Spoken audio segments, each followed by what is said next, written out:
আমি স্টেট ব্যাংকের চেয়ারম্যানকে ফার্স্ট কমপ্লেনটা পাঠাই ফেব্রুয়ারি মাসের 20 তারিখে 2019।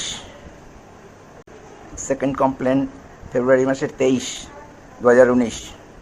ওডি অ্যাকাউন্টের টাকা জমা করে দেওয়ার পরে সেদিনই আমি সেকেন্ড কমপ্লেনটা জানিয়েছিলাম যে ইচ্ছাকৃতভাবে ওডি অ্যাকাউন্টে টাকা জমা করেছে উজ্জ্বল কুমার এবং যে করেছে কাজটা ক্লারিক্যাল মুকেশ মণ্ডল ইচ্ছাকৃতভাবে করেছে। এটা কখনোই করতে পারে না। এবং মুকেশ মণ্ডল যে বলেছে ব্যাংক যা বলেছে করেছি, সেরকম ব্যাংকের কোনো ইনস্ট্রাকশনও দেখাতে পারবে না এবং এটার জন্য দুজনেই দায়ী আছে। এটা বিরাট একটা অপরাধ। একজন পেনশনারের লিভ এনক্যাশমেন্টের টাকা দীর্ঘদিন পর দেওয়ার পরে চেয়ারম্যানকে কমপ্লেন করার পর চেয়ারম্যান হস্তক্ষেপ করার ফলে টাকাটা পাওয়া গেল 1 মাস 21 দিন পরে বা 1 মাস 22 দিন পরে।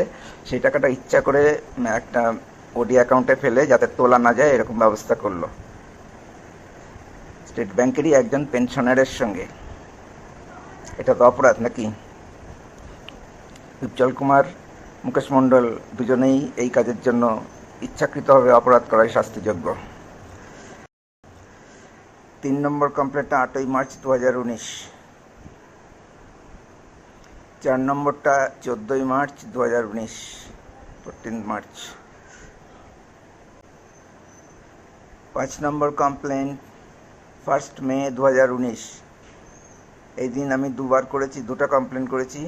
1 মে 2019-এর দুপুর 2:07 একটা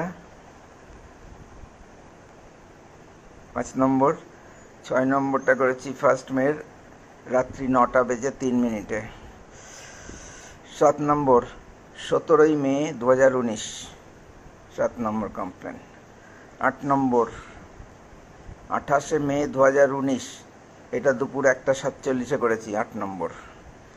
সেদিনই আরেকটা করেছি একটু পরেই, রিসেন্ট করেছি, গেল কি গেল না এই সন্দেহে, যদিও গেছে আলটিমেটলি, কারণ সেই জন্যই আমার কাছে ওই সেন্ড করা এটা আছে আর কি। তখন মনে হয়েছে আমার যে গেল কি গেল না, আমি কনফিউজ ছিলাম বলে 28শে মেই 9 নম্বরটা 1:52 দুপুরে পাঠালাম।